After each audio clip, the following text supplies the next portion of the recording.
Hello everyone's. I'm Lady T506. Welcome to my channel. I'm here for Real Housewives of Atlanta Season 10 Episode 1. Now before we get into this review, go ahead and give us a thumbs up, hit subscribe, and make sure your notifications are on. Now, generally, the first episode, we just catching up on what everybody's been doing during the hiatus. Todd and Candy, things are doing great with the OLG restaurant. People are coming as far as Chicago. We have lines wrapped around the block. We have 45-minute wait.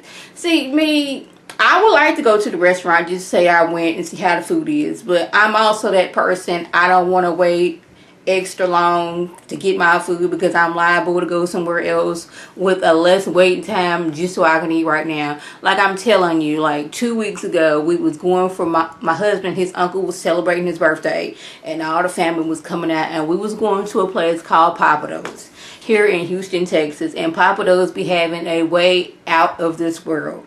Now it's nighttime, I'm hungry, I ate, but I wanted to save some room for when I was eating at Papados. But since we had such a large crowd, we had a little bit of weight on us. I was getting irritated. I was hungry. I wanted to go up the street to Wendy's right quick just so I can get me a crispy chicken sandwich and some fries just to hold me over until, I know that sounds greedy, but just to hold me over until I can get inside the restaurant. Like at one point, they was giving out complimentary drinks because the wait time was so long. Now, mind you, it's about like 8:30, pushing 9 o'clock at this time, and we have my husband's grandpa with us, and he is the type of person, he don't like driving at nighttime, one, and two, like when he's ready to go, he don't even say he's ready to go, he'll just stand up like, okay, standing up means I'm ready to go and let's go now. So like back, I know I didn't just went off to somewhere else,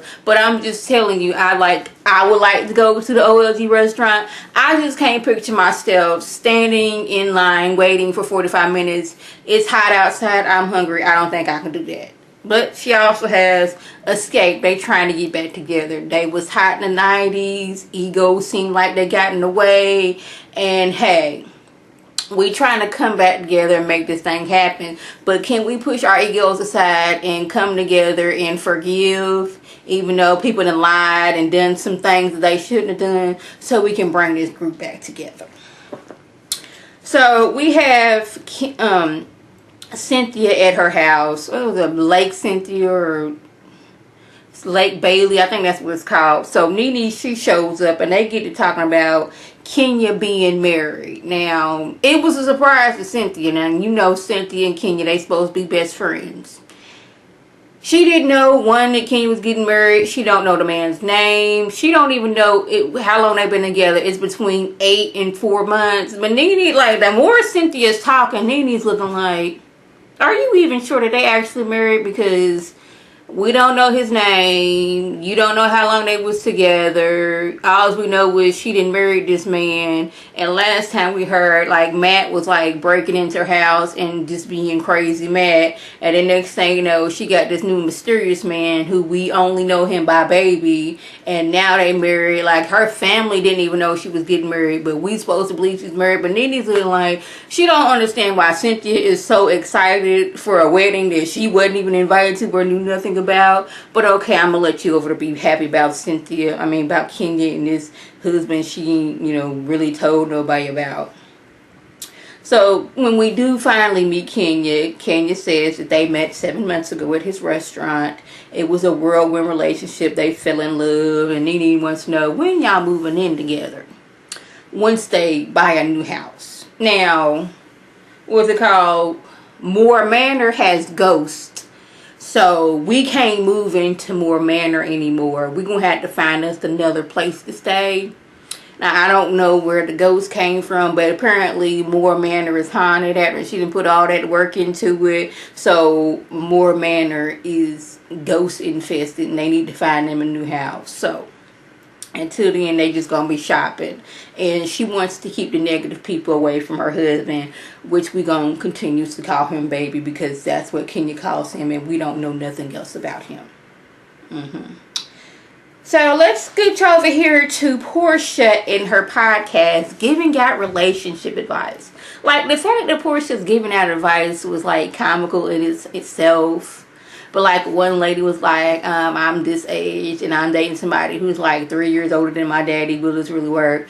Now I'm not gonna say like that jump, like that, you know, gap of a age different is good or bad, because I've never dated somebody that much older than me. But hey, different strokes from different folks. But the fact that, you know, Portia's giving that advice, just thought it was comical. She does let us know that Phaedra has been in contact with her, saying that she was looking good and wishing her happy birthdays and all that stuff. But Portia, she don't want to let nobody else into her life after what went on between her and Phaedra and Candy, and, you know, Phaedra, you know, planting seeds in her head, having her thinking certain ways about people, instead of just taking it to the person that you were thinking these things about. You let this person get in your head, and I still don't understand why. I guess I'm the type of person, before I'm gonna believe everything that just sounds so outlandish from this person, I'm going to go to the other person and get their side of you, and not just play like, okay, since we best friends, you not gonna lie to me, even though this is like some damaging of careers, people couldn't put in jail type of situation I'm listening to, and not go to this person over here. But you know, Portia, she chose to do this instead of going to Candy with this information and asking and saying, and not just sitting back as everybody was jumping on her, when Phaedra was like basically behind a lot of stuff. But I'm not gonna go back into that, because that was last season. So I have a question. We have Sheree in her wigs and her confessionals. I say this all the time. I can talk about your hair because I'm not getting paid your type of money to do YouTube. You have more money than me, so therefore I think your hairstyle should be better than mine. Me, I do this on my own, and it was difficult since I recently got my nails done and I got them into like a stiletto style. So it was very difficult for me to just do this. But the fact that you can pay somebody to make you a wig, put your wig on, I don't understand this. Like, I don't know if it was gray or white wig she had on one. I was like, I looked up and I was like, it was like blonde with black roots or gray with black roots. I didn't appreciate. I didn't like the cut. Then she had this other style. It looked like she was just like sectioning off her hair so she could do it. Like, I'm going to put the top up here, and I'm about to work on this side over here. It was like it was down right here, but it was like a big flat twist almost situation in the middle that I didn't really appreciate. She's telling Nene that she felt sorry for Portia and everything that went on.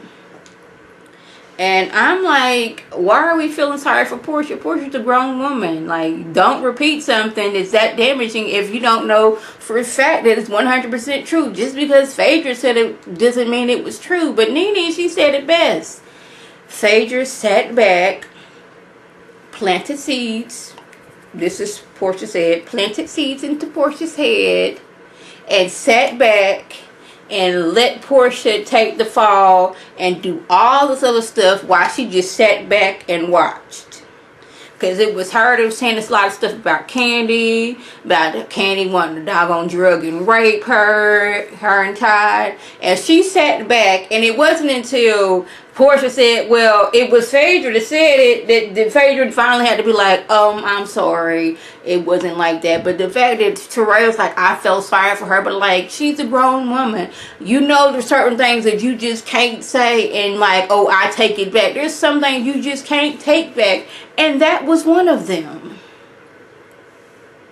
So we have the Cynthia Bailey's 50 Shades of Cynthia. You know, her birthday was months ago, but we celebrated the whole year with Cynthia. We turned in 50, so everybody who shows up, y'all gonna dress up in me in some type of way. Whenever you see me and you think that's the look for you, we're gonna have this look.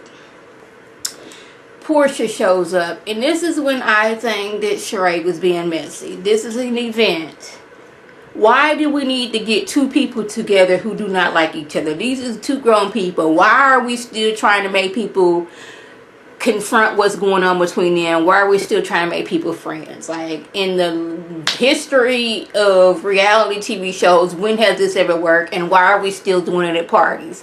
See, had this been my party, I would have let everybody know, and the invitation that I told that I sent them, it would have been plastered right up at the front of the venue. It would have been over loudspeakers. Don't come to my party starting no mess. We will have no confrontations of any sorts at my party, or you will be escorted out. Family, friends, otherwise. Sincerely, Lady T 506. But Sheree, she is, you know, the bone collector. She feels that, hey, Nene and Portia, they should talk and handle their things out. At one point, Candy was like, you know what, I don't even want to sit by her. I accidentally didn't really want to, but I didn't mess around and gave her a hug. Don't know what was going on in my head. Of course, Kenya can't stand Portia. Nene was like, her thing was, it started a few years ago when I was trying to tell you, calm your tail down. You didn't want to listen. You want to be over here fighting folks all the time. But Portia, her main thing was, you said I should get fired. And Nene doesn't remember saying this, even though it was like 3 weeks ago. But Nene, you clearly said that Phaedra and Portia need to be fired. Of course, Phaedra needed to be fired because, you know, she was the one that planted the lie that was told. Portia should have been fired because she was the one that was telling the lies that could have been damaging to people. But like I said before, why are we, again, don't bring this drama to my party. That's all I gotta say. And side note, Nene has a shop. Forgot what it was called. That's my bad. I'll try to, you know, remember it next time if they bring it up. But Sheree was very shady, talking about something. I remember I had a boutique, but you know, it's cute and all for what Nene's doing. But what happened to She by Sheree? What happened to that? So y'all, that was the gist of everything that went on. If I left anything out, by all means leave a comment or video response. And like I always want to thank my subscribers and the people who watch my videos. I want you to like this video, comment, and subscribe. And share this video with your friends on Facebook, Twitter, Instagram, and here on YouTube. This is Lady T signing off. Have a good one.